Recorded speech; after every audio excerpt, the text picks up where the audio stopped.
Hello, Mr. Michael. Hi, Shamika. How are you? I'm good. I'm good. How are you? Not bad. It's a little early or late. I don't even know what time. It's 3:30 in the morning. What time is it for you? Oh, that is very odd time for you. For me, Mm, it's quite okay. It's afternoon, 3:30 or 4ish Okay, now. So, that's reasonable. Yeah.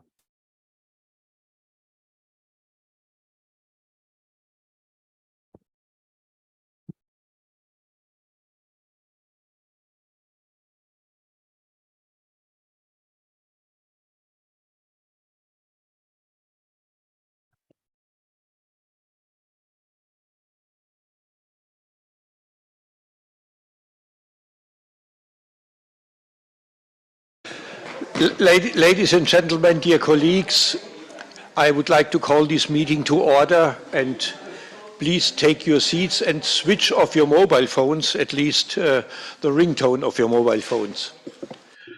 Very warm welcome to this side event called How to Reset the Table, Challenges and Opportunities for Civil Society Actors and Marginalized Groups in Shaping the Governance of Food Systems Transformation. A long and complex title, and the issue is very complex.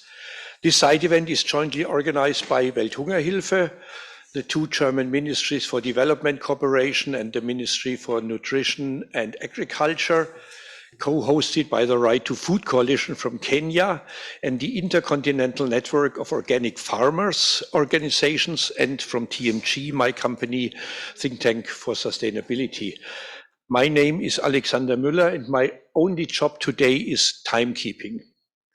We have 55 minutes allocated by FAO, and we have to leave sharp at 1:25, and at 1:20 we have to open the floor for Jochen Flassbart, the State Secretary from the Ministry for Development Cooperation, and therefore, before that, we will all listen to you. A brief announcement: if you have these headphones here, number 1 is the floor, number 2 is interpretation in English, 3 is French, 4 is Spanish. Don't talk too fast, don't follow my example, talk a little bit slower.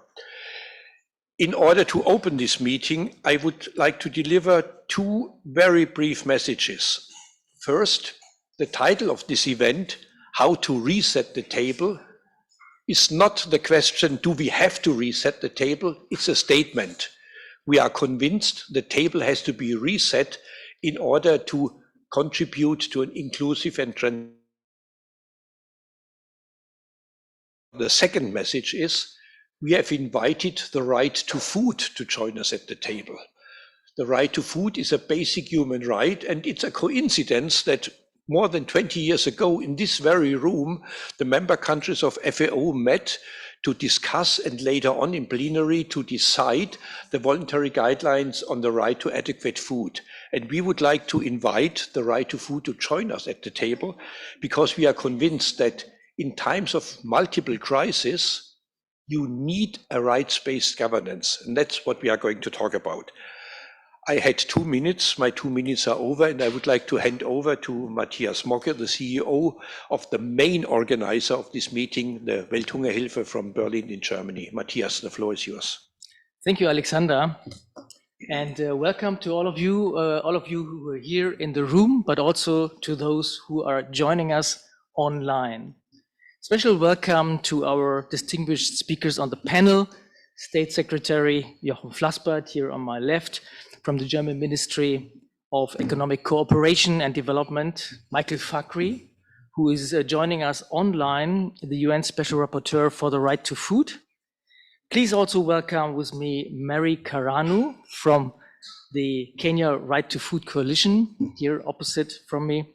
Shamika Moan, who is the president of the Inter-continental network of organic farming, who's also joining us online. And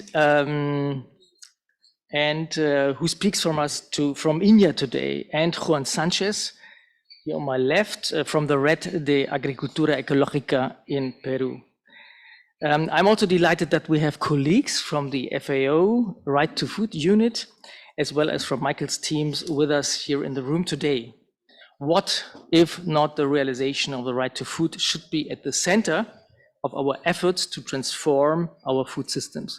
However, as we all know, in too many cases, the very people responsible for producing our food, namely smallholder farmers, women, indigenous people, other marginalized groups, experience the most significant violations of their right to food. At the same time, these groups are often poorly represented in policy decision-making and food governance bodies at the local, national, and international level. Also, we as INGOs have to remind ourselves that we need to listen more carefully, invest in meaningful, inclusive processes and co-creation. With this event today, we aim to give voice to representatives hailing from 3 different continents who will speak on behalf of these groups. We want to understand how food systems governance unfolds in their respective countries. We want to understand how food systems governance unfolds. Furthermore, our esteemed panelists will share their firsthand experiences, how diverse actors can participate on an equal footing, actively shape decision-making processes, and most importantly, hold their governments accountable. In his report for the summit, the UN Secretary General listed inclusive and participatory governance as one of the key priorities for the next 2 years. Governance of food systems cannot happen without the people who are at its heart. They need to have a seat at the table. This requires all stakeholders' engagement, but foremost governments' full commitments to ensure procedures that are inclusive, transparent, and accountable. Before I hand over to our keynote speaker, I'd like to thank the organizers at the Coordination Hub for their great support in making this side event happen. Now I'm pleased to welcome Michael Fakhri, the Special Rapporteur for the Right to Food, who is joining us virtually from Oregon. Thank you, Michael, for getting up so early this morning. I guess it's still in the night. Over to you. Thank you very much. Thank you, everyone, and my most sincere thanks to all the organizers of this panel. I'll get right to it. From a policy perspective, national governments face 3 issues. First, they must respond to the food crisis with a national plan. Second, they must respond to the food crisis with an international coordination plan. And third, they must transform their food systems in order to make them more resilient to climate change and to prevent biodiversity loss. All 3 issues are interdependent. What that means is that national food plans will fail without international cooperation. It also means that how governments respond to the food crisis today will determine the nature of their food system for decades to come. Unfortunately, there remains no multilateral process to tackle these issues at the same time. Now to turn to this event and to take stock 2 years after the UN Food Systems Summit. The first thing that the UN Secretary General stated when he opened the conference yesterday was that this event was about fulfilling the most basic human right, the right to food. Unfortunately, the Food Systems Summit process presents the right to food as a policy choice amongst other policy choices on how to tackle food security and transform food systems. But if you look at how governments and people are tackling the food crisis today in real time, you'll see that the right to food is more central and more powerful than ever before. The right to food is not just a policy tool amongst other policy tools. The right to food provides governments with a clear, cohesive, and detailed framework grounded in law and legal obligations. Within this legal framework, governments still have ample number of choices and flexibility. Moreover, the right to food also gives people the right to participate in all aspects of the food system. The right to food creates 5 sets of obligations. States must, first, cooperate internationally based on principles of solidarity and food sovereignty. Second, states must improve food production and conservation by focusing on biodiversity. Third, states must fully use and share technical, scientific, and traditional knowledge, including principles of nutrition. Fourth, states must reform food systems, recognizing the plurality of cultures and plurality of cosmovisions that define food systems. And fifth, and finally, states must enact international trade policies that create fair and stable markets based on food sovereignty and labor rights. The right to food provides a common language that enables international cooperation as governments tackle the food crisis and think about how to transform their food systems.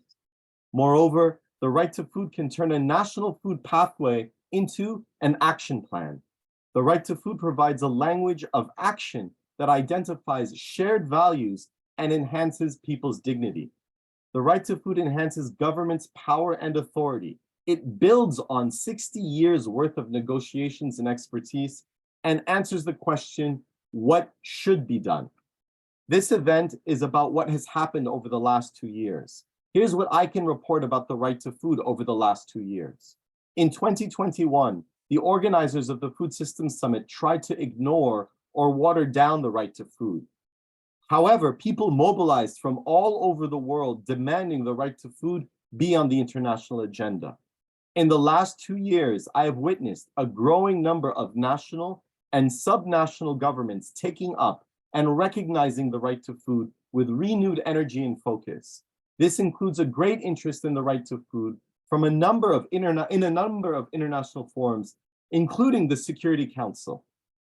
In a cascade of multilateral statements concluded by political consensus, the right to food was recognized as key to overcoming the food crisis.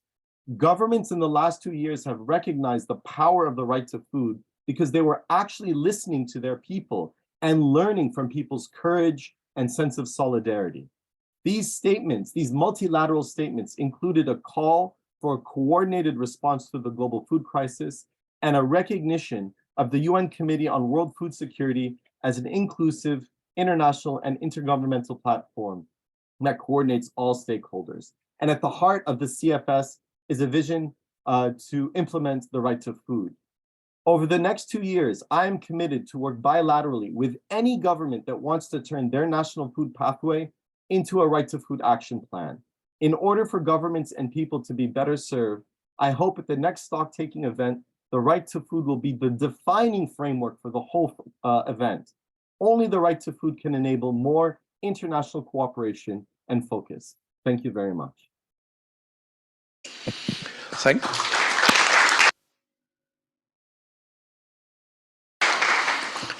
Thanks a lot, Michael. My takeaway message is when it comes to the basic human right to food, states have obligations, people have rights. And both states and people can use the guidelines on the right to adequate food negotiated and endorsed here in FAO to look at what needs to be done. And I'm really looking forward now to our panel discussion.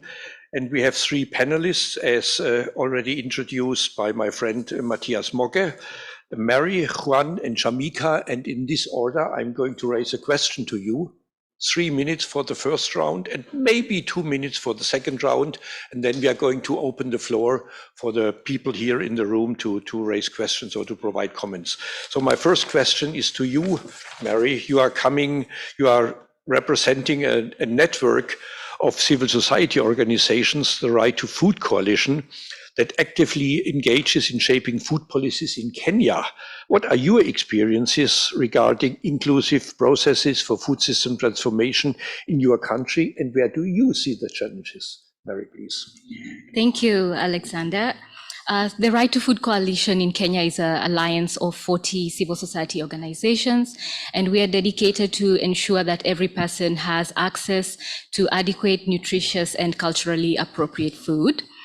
We advocate for policy and legislation, but also support grassroots initiatives 2 years ago, we conducted or facilitated 2 dialogues at the subnational and national levels to bring out the issue of food as a human right. And this now established entitlements for rights holders and obligations for the state, but also private sector and the civil society. Then in the run-up to the 2022 general elections in Kenya, the coalition developed a food manifesto. It was a citizens' manifesto, and we wanted to see politicians addressing the issue of food in their campaigns. This resulted in a food subsidy that was given by the government then, but also we started to see politicians addressing the issue of food access. This was at a time when Kenya was facing unprecedented levels of hunger because of a prolonged drought and also a high cost of living. So that opened the doors to talk about access to food. Some of the challenges that we have encountered is that as civil society, we bring grassroots perspectives to the table, but this may differ from the priorities of our governments. So for instance, food systems has not gained national political traction in Kenya because we don't see a holistic approach to in government response to food insecurity. Some examples we have is lifting the ban on GMO, which carries with it socioeconomic risks for smallholder farmers, but also their health concerns from the consumers. And also lifting a 6-year ban on logging, which is going to affect our water sources and reverse gains made in recent years. Another challenge is that though structures for inclusivity are there, sometimes the issues of the most vulnerable are not reflected. For example, in the national pathways, the issue of safety nets for the most vulnerable are not reflected. And issues of food sovereignty, food safety, and enabling economic access or people's purchasing power was missing. So one of the questions at coalition we ask is, how inclusive is a process if the needs and concerns of the most vulnerable are not reflected? Thank you. Thanks a lot, Mary. Now I would like to invite you to travel with me from Kenya to Peru. To Juan Sanchez. His organization supports the development of multi-stakeholder platforms in Peru, and you have participated in the national pathway development in your country ahead of the UN Food System Summit in 2021. And I would also like to ask you, what are your experiences with regards to the governance of food system transformation? And I would like to share with all of you what Juan has mentioned before the meeting, that if you do a ranking of countries at risk because of climate change, Peru is ranked number 3, and therefore food security and achieving and securing food security is a major, major task. So Juan, what is your experience? Thank you, Alexander. Okay, yeah, as you say, my experience as a leader of civil society organization, my organization is a national organization of agroecology researchers and activists. In the 2021, we call the civil society to participate in an open place in terms to write the future food roadmap. And we approved this as a technical aspect in 2021. But in the next steps, the next government closed the door for different reasons. But this door is now open again because the pressure of the civil society, because we have a good food roadmap in terms to transform the food system in our country, but it's only technical aspect. We don't have enough mandatory system for that. So this is an important issue for us, but we don't have the political power to change and also the legal power to change the real transformation. And also for that issue, we don't have enough budget for do that. So if the government wants to be compromised with the change of the food system, we need political will, legal will, and also budget for do it. In the national level, our experience is more or less important. We have a lot of issues about the changes in the law. We have important laws, agroecological laws, and also the laws for good health in the food. But it's not necessarily implemented for different reasons. where is the more important experience in the floor, in the local regions. And we are working with the municipalities, the governments in the local regions, the farming unions, the consumer unions, with an approach of more healthy food for the people, based in agroecological approach. As you say, our main task is how we can deal with the climate change. Not only in the future, now with El Niño phenomena, we will have very important problems in the local region where the food is, where the local transformation of food is possible. But you need to have political will, and our understanding is we need to work more in this level with the authorities in the local level, with the farmers, in terms of a real change. And we are now calling this process a multilateral approach and platforms of agriculture and civil society institutions. And these platforms are now growing in all the country. It's for us is the main issue in terms of governance, because governance is an issue of power. It's a political issue in terms of decision making. If the local actors, the civil society and the government don't have the possibility to change, they don't have the possibility, and also they don't have the resources to do it, the transformation in the food system is, for me, a joke. Thanks a lot. A bad joke. Let us listen to experiences from India, to Shamika, having joined us here online. Looking at the Indian context, Shamika, in how far can small farmers and farmers associations engage in policy processes that shape agri-food systems? So what are your experiences with the UNFSS process, the dialogues and the pathways evolving from it? Shamika, please. Yes, thank you so much for this question. And we, as an Inter-continental network of organic farmers organizations, representing around 2.5 million organic farming families, we did actually conduct 6 independent dialogues during the United Nations Food System Summit in 2021, which in all continents. And we were actually involved globally in the pre-summit as well as the actual summit. But when it comes to the local and the national follow-up process, however, we were not involved in the, were not involved and as well as invited to develop these national pathways as the Organic Farming Association of India, which is the Organic Farmers Network within India. Afterwards, we were informed through the run-up process that happened in the United Nations Food System Summit, where the national governments, including India, did conduct some multi-stakeholder dialogues and to create these national pathways. India's main priority in these pathways is to have equitable livelihood for all. But when they are saying this equitable livelihood, they want to do it through 9 selected areas. One of them being strengthening biofortification and food fortification. And this topic, basically, they have started even before even getting a dialogue and participation of all stakeholders. It is already started implemented rigorously in all over India. In 15 states now, the government has introduced and distributed iron-fortified rice in 15 states since last 6 months. This is a matter of great concern for us, as we have many indigenous heirloom rice varieties in India, which are proven to have these essential elements, including high quantities of iron.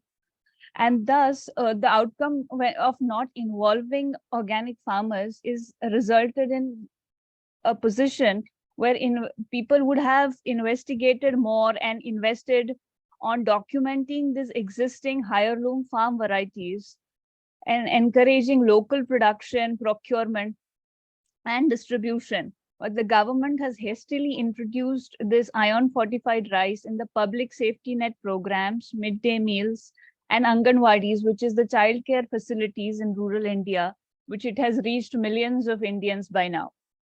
Our key concern is the haste under which this fortified rice program is scaled up across India.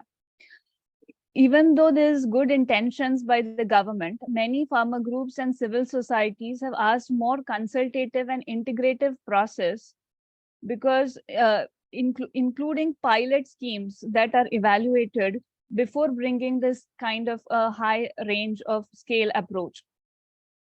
The government should have also invested more on the indigenous varieties and the knowledge associated with these indigenous varieties, so that the poor indigenous communities would have naturally grown iron-fortified, iron-rich, not fortified, iron-rich varieties which do exist already on ground. If we would have been consulted adequately in advance, we would have been happy to support and develop the program to boost the iron availability, and which would be grounded with the local farming practices, local food habits, and thus it would help us to have ownership of the local communities and make this food system more sustainable by involving the local knowledge and the traditional seeds which are already fortified with the iron. Not fortified, but they have iron content along with many other elements. So yeah, it's about understanding these knowledge practices and documenting and investing more on that. So involving organic farmers organizations and their traditional knowledge would have definitely helped for more practical implementation instead of having this hasty run up through the biofortification that has happened. But we would try our best. We are available in any case to support the system, because there is this proven knowledge on indigenous varieties going ahead. So thank you so much. Thanks a lot, Shamika. I would like to open a second round of questions. The whole meeting we are participating is called Stock-Taking Event. And now I would like to learn from our three panelists and later on from you in the audience what really has happened since 2021. And I would like to start with you, Juan. What concrete changes have been achieved through your regional governance platforms?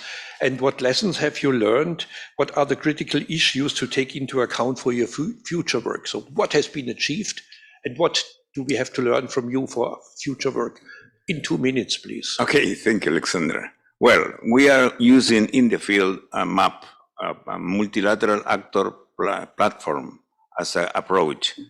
And then working with all the actors in the local level, we are changing something. You know, Peru is one of the major biodiversity countries in the world. 80% of the microclimates are in my country. So the real food transformation systems here in the field is our main concern. So we can to do it. And how we are going to do? We are working, for example, in the multilateral platform close to Lima, in issues like, for example, a big campaign against the poisons in the food systems, with the local organizations, the consumers, the municipalities, working together in these issues, but also working about the little market unions to close the relation between the consumers and the farmers with the support of the municipalities. It's going well. In other region, they are working very hard with the regional government in terms to save the biodiversity and to add value to the biodiversity in terms to offer to the region and all the country the good example that they have. This is our main achievements. Thanks a lot, Juan. I would like to go back to India, Shamika. You presented the example of fortified rice. My question to you now, as a lesson to be learned, what do we have to do to make sure that agri-food policies and programs benefit small and indigenous farmers? How can we ensure that they have a voice in decision making? And what are you going to do in India to achieve this? And please, 2 minutes. Yes, thank you so much. Basically, I think involving farmers and indigenous communities in the decision making and the policy formulation from the beginning is very critical for the policy implementation to be successful and long lasting. We have been saying this for last 2 decades, but only since recently there is involvement of farmer representations in some committees at the national level, for example, in Minimum Support Price Committee in India. This approach should be replicated locally, but also scaled up to other platforms, as this will increase the success rate of policy implementation on the ground. If I have to give some concrete examples, I would like to go to Kerala. In Kerala, we have lost around 80% of our rice cultivation in last 40 years due to the introduction of policy support for cash crop cultivation as well as developmentality that has occurring overall. This in turn has led to the erosion of paddy land ecosystem that helps water drainage, restores water underground water table, and sustains fish diversity. Finally, in 2008, when the government understood these impacts, they introduced the Paddyland Wetland Conservation Act in Kerala. But the rice cultivation did not increase much.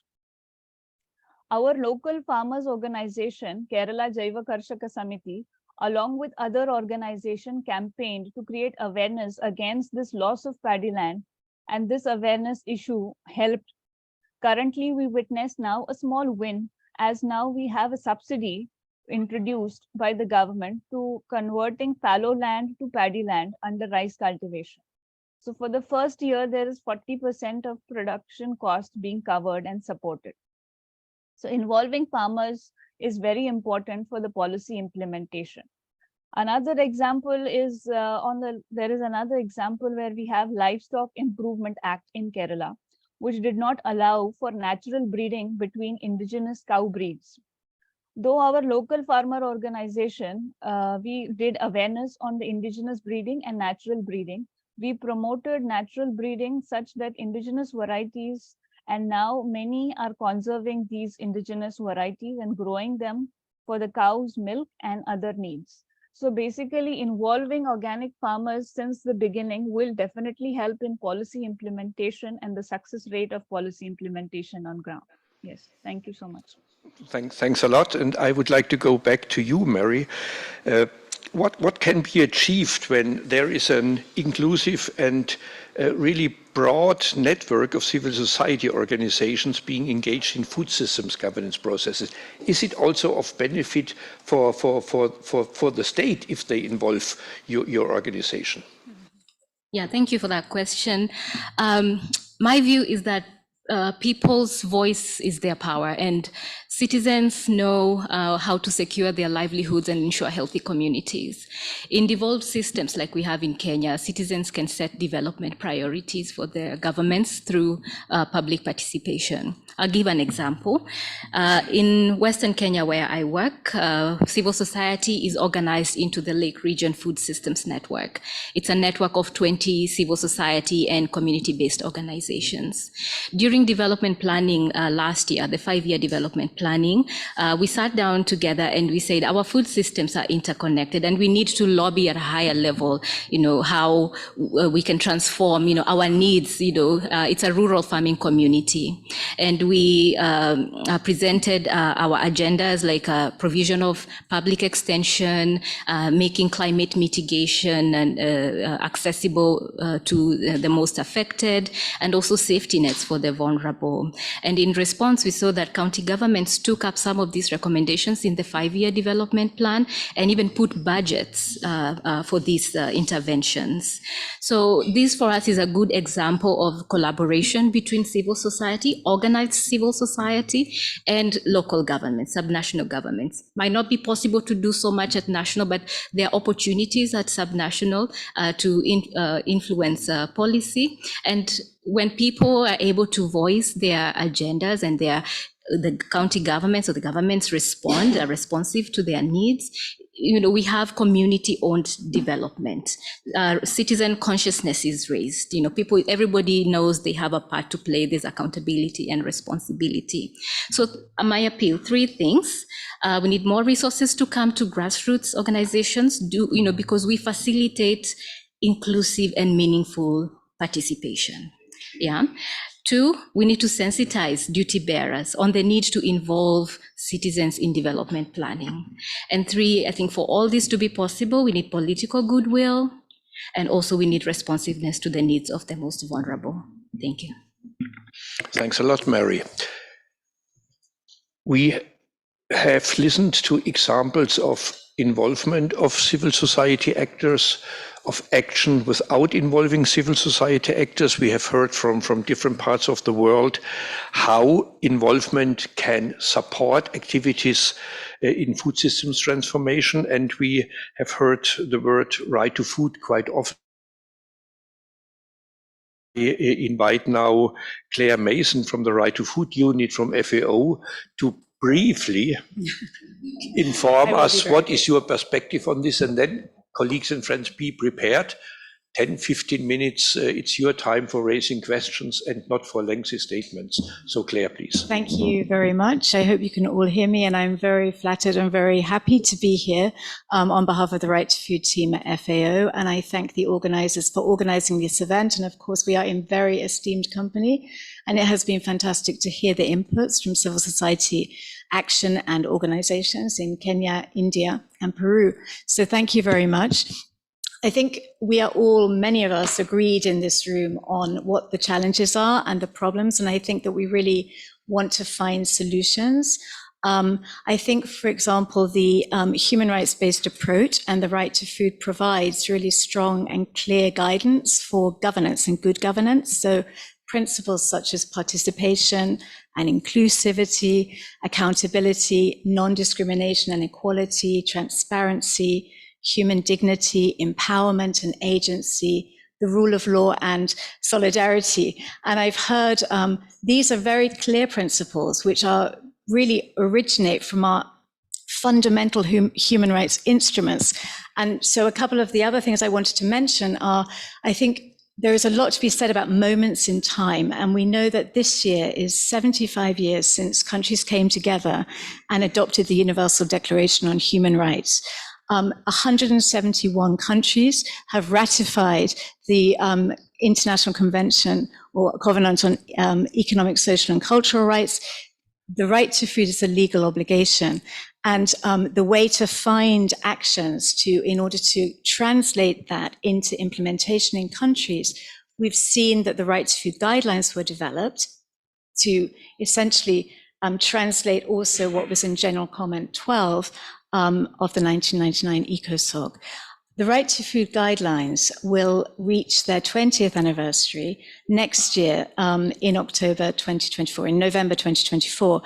We need to look at this, and we seize this as an opportunity where civil society actors, government officials, stakeholders and countries can come together to broaden awareness raising and to ensure that these actions are implemented. So we really, I would like to send the message that the Right to Food team here at FAO stands side by side with civil society and country initiatives.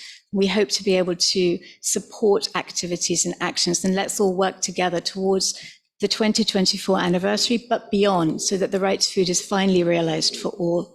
Thank you very much for your time. Thanks a lot, Claire. Now the floor is open. Who wants to raise his or her voice? Who has a comment? Who wants to contribute to this debate? And if no one raises the flag, I have to volunteer someone.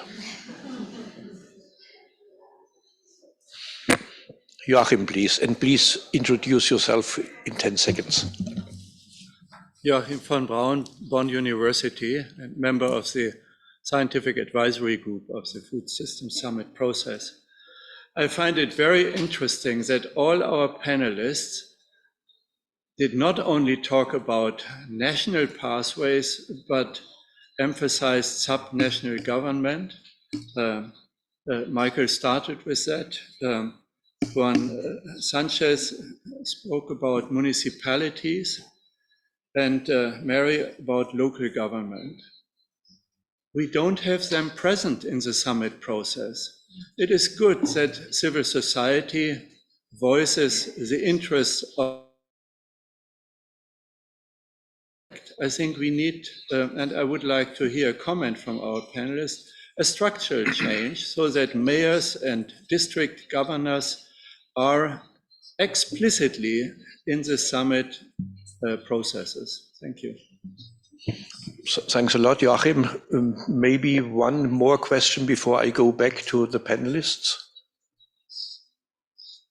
And I think you raised a very important point that we concentrate at the international level, beautiful meetings with great conclusions, and then member countries applaud and they somehow translate it into national policies, but the real action is on the ground. All politics are local, and urban governments, local governments, regional governments often don't have the mandate, and very often they don't know what to do, and therefore broadening the scope for implementation is key. Who wants to contribute? Here, please, please introduce Hilal. Introduce yourself. Thank you very much. My name is Hilal Elver. Now I am a member of the HLPE Forum and also the Scientific Advisory Committee member. Recently, I'm a former special rapporteur. Thank you for this very, very important side events. As Michael said very well, Secretary General started with his first sentence, but we didn't hear any other places. So coming to this municipalities or local and national governments is also a very political issue, because United Nations is basically state own institution, and all the invitations goes to the national governments, and mostly national governments are not very friendly with the municipalities, because generally they come from the different parties and they don't even know municipalities there is a meeting like that. So the one important thing that was in this yesterday, we had this a panel about the urban food systems, because the one thing that we can access between the local level and the national level, looking at the urban food systems. So as the next report of the HLPE is on the urban rural food transformation, and also, as you know, Sophie report this year focus on, very rightly so, in relation to urban and rural connection. So that will be the opening way. Maybe it could be much more democratically discussed, this subject. Thank you. Thanks a lot, Hilal. I'm not sure, Michael, if you want to contribute, because I couldn't see you, but I guess you might wish to answer to what Joachim von Braun has contributed and what Hilal also has questioned. Thank you. Yes, thank you for that invitation. So on subnational governments, local governments, I agree we should find a place for them to participate. I think with the UN Food Systems Summit process, whatever we mean by that, has never made much room for the topic of governance. However, where I think we can bring in local governments into the question of food system transformation is the UN Committee on World Food Security, on the CFS.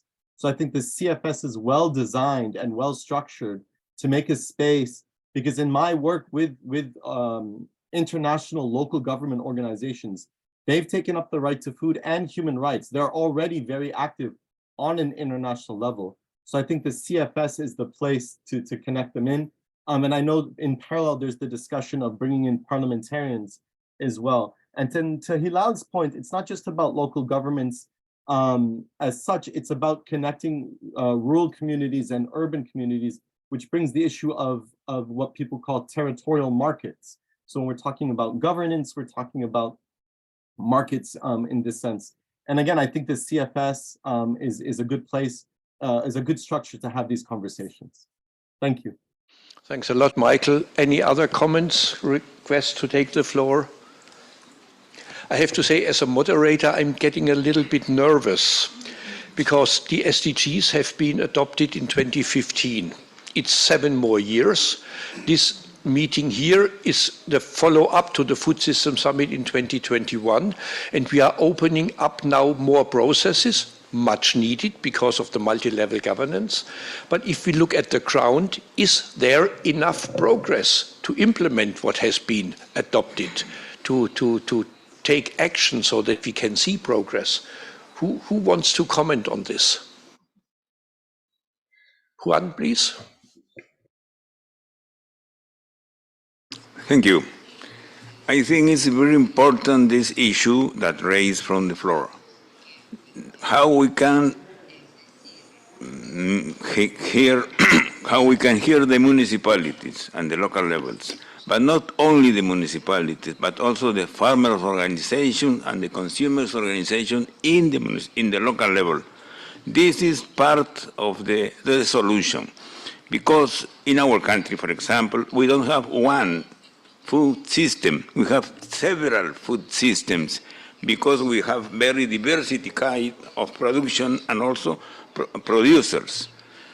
We work in my country with a watershed approach, because in the watershed it's not only the water, but also the biodiversity, the rural areas and the urban areas. And we work together as a platform. We have a common program from the change in the food transformation in this space.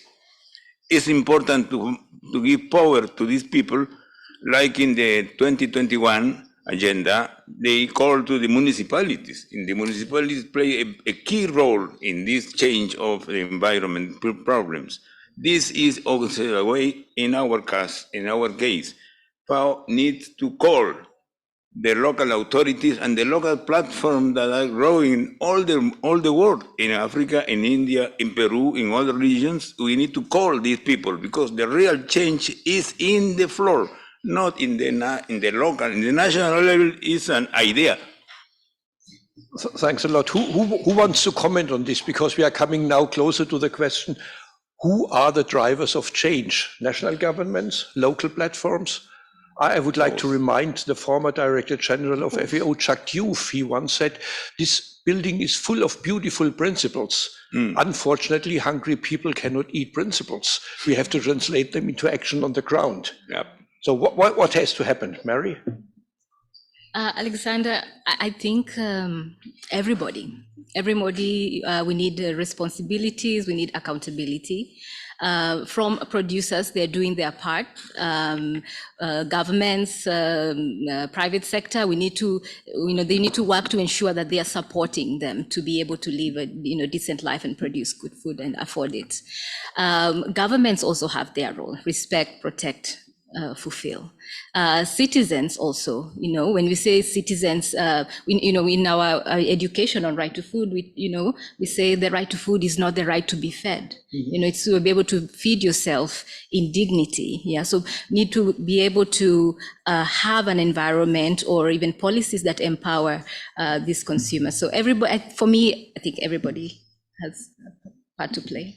So thanks a lot. This will be a big meeting if we invite everybody or the representatives of everybody. I have another request to take the floor. Please introduce yourself. Yes, hello everyone. Thank you so much to all of the speakers. My name is Tamara Soma. I'm a professor at Simon Fraser University and director of the Food Systems Lab.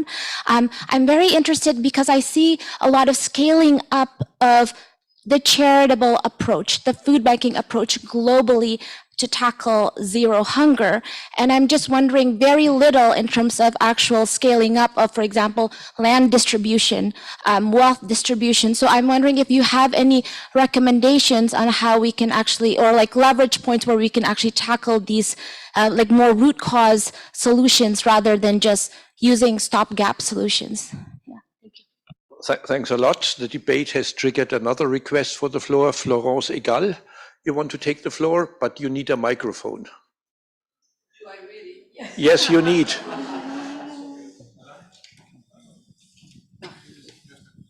Thank you very much. Florence Egal, UN Habitat. I think that the very interesting thing that is emerging is that we really need to go much more local, because this is where we're going to see where nature, culture, local economies come together. It's going to be easier to operationalize food system transformation rather than at a national level. So the issue is also some territories are cross-border because borders cut across food systems.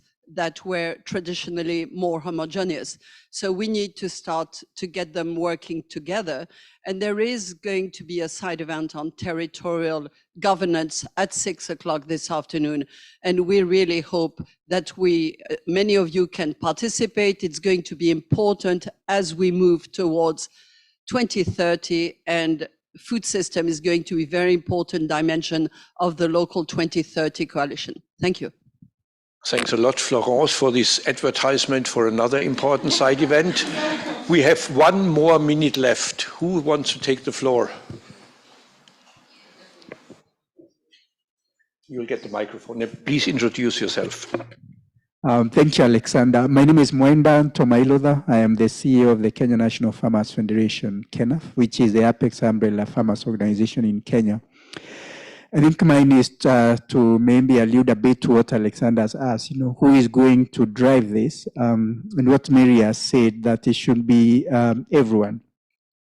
For sure, I do concur with her that it should be locally led, because food systems are local, food systems are cultural, and if we let the UN, of course, like another friend over there said, to just talk to the national governments, we'll be talking about this in 2030, just like maybe we'll be talking about it. So I think it should be everyone for sure, starting with farmers. They are the people who produce the food. And like Shamika said at the beginning, farmers need to be involved. You cannot talk about transforming food systems without talking about the producers. And it would be good that institutions like the UN leave these processes to be locally led, because, like I said, food is local, food is cultural. When it's at the local level, with civil society organizations like the network that Mary is talking about, I think we are going to see some traction rather than if it is coming from the top. Thank you. Thanks a lot. And now it's my pleasure to hand over to Jochen Flassbart, State Secretary in the Ministry for Development Cooperation from Germany, and one of the key hosts here. Jochen, you have 5 minutes, more than all the others. Thanks a lot, and thanks a lot for being together at this side event. We, not only my ministry, but the whole German government, we are fully committed to the right to food. And it is a human right, and that is why we were advocating to have it on the agenda. That is why we are supporting this side event. That is why we are collaborating with Michael Fakri, and why we decided together with you to support a research project for half a year to let you a bit space outside university obligations to focus rightly on this issue. Therefore, you find us fully committed. As has been mentioned, I listened carefully. It's about the availability of food. It is about the accessibility to food. It's a quality of food, and we started this morning with a school meal program. There it starts to let people in an early age understand what is good food, where is it coming from, and it has also the level of adequacy. You mentioned, Mary, as a cultural dimension, you as well, the local dimension. We also believe, and that has been mentioned by some of you, that there is an obligation for governments to ensure the right to food. It is on the national level. Of course, it's a matter of national governments for their national implementation of food security in their country, following all the points I just mentioned. I come back to the local communities in a second. It's also an obligation of the governments as a whole on the UN level.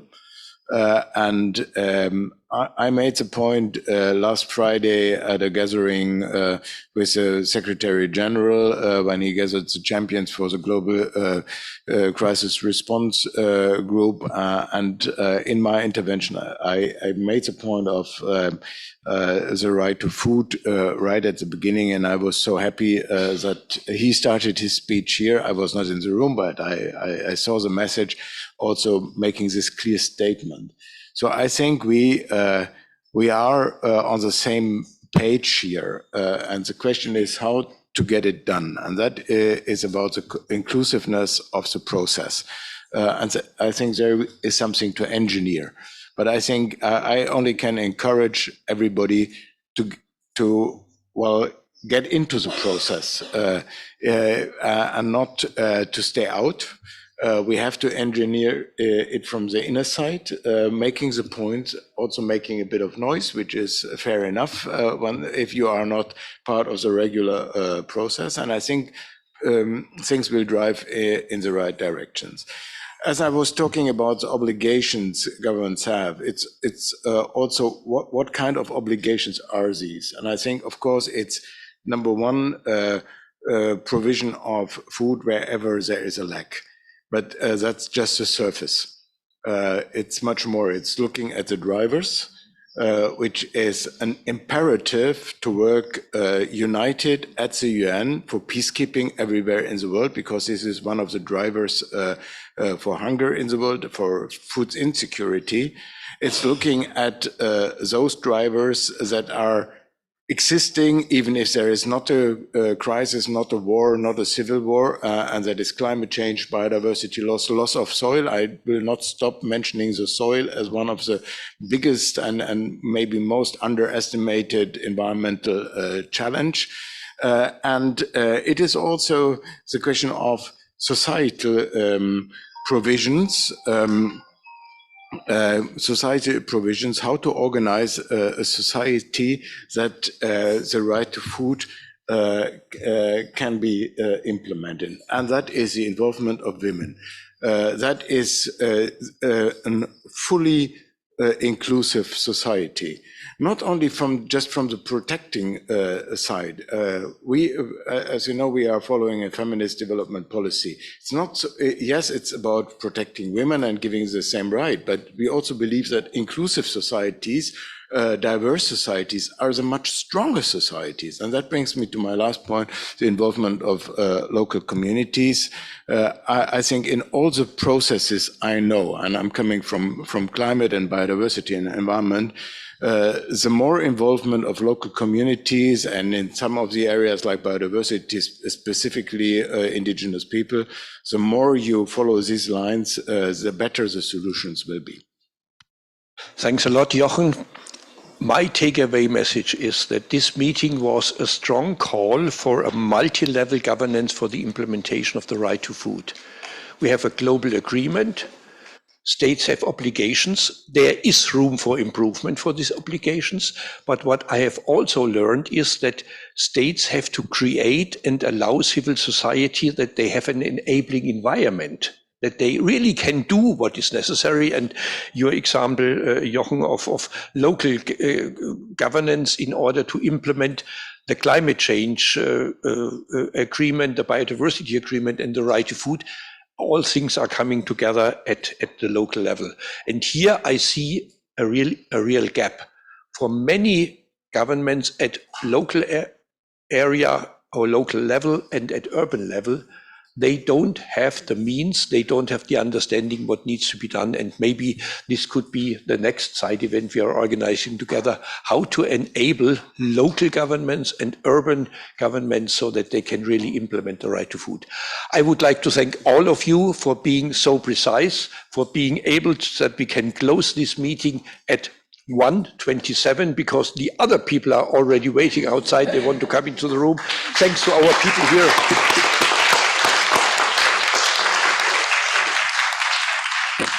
The table is reset. Thanks.